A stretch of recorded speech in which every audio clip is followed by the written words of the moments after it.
Upcoming ప్రోమోలో సుమన పెద్దబొట్టమ్మ కోపం నుంచి తప్పించుకోవడానికి అనుకోకుండా ఇన్స్పెక్టర్ చంద్రశేఖర్ని పెద్దబొట్టమ్మ మీదకి నెట్టేస్తుంది.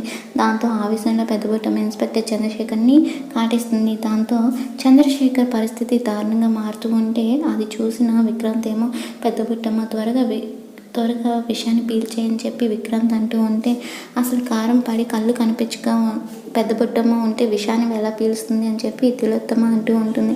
విషాన్ని పీలుస్తాను అని చెప్పి అయితే దీనికి గాయత్రి అమ్మ బట్ట కావాలని చెప్పి అంటూ ఉంటుంది. దాంతో ఇక అమ్మ బట్టల అని చెప్పి విషయాలు ఆశ్చర్యపోతూ ఉంటాడు.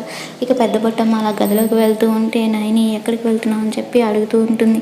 గాయత్రి అమ్మ బట్ట తీసుకురావడానికి వెళ్తున్నా అని చెప్పి పెద్దబొట్టమ్మ లోపలికి వెళ్ళి గాయత్రి పాప చున్నీని తీసుకొని వస్తుంది. అది చూసిన ఆశని విషయాలు టెన్షన్ పడుతూ ఉంటారు.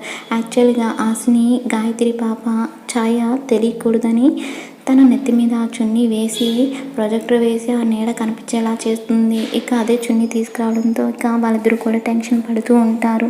అది చూసిన సుమనకి వెంటనే అనుమానం వచ్చి, నిన్న గాయత్రి పాప పసితనపు ఛాయను చూసాం కదా, అప్పుడు గాయత్రి పాప తల మీద ఉన్న చున్నీ ఇలాంటిదే అని చెప్పి సుమన తన అనుమానాన్ని వ్యక్తం చేసేసరికి అందరూ కూడా షాక్ అయిపోతారు. అప్పుడు ఇన్స్పెక్టర్ చంద్రశేఖర్ ఏమో, గాయత్రి పాప ఛాయ నీడ చూసారంటే ఖచ్చితంగా ఆ పాప ఈ ఇంట్లోనే ఉంది అని చెప్పి చంద్రశేఖర్ అంటాడు. మరి గాయత్రి పాపే గాయత్రి దేవి అన్న విషయం తెలుస్తుందా లేదా అనేది అప్కమింగ్ ఎపిసోడ్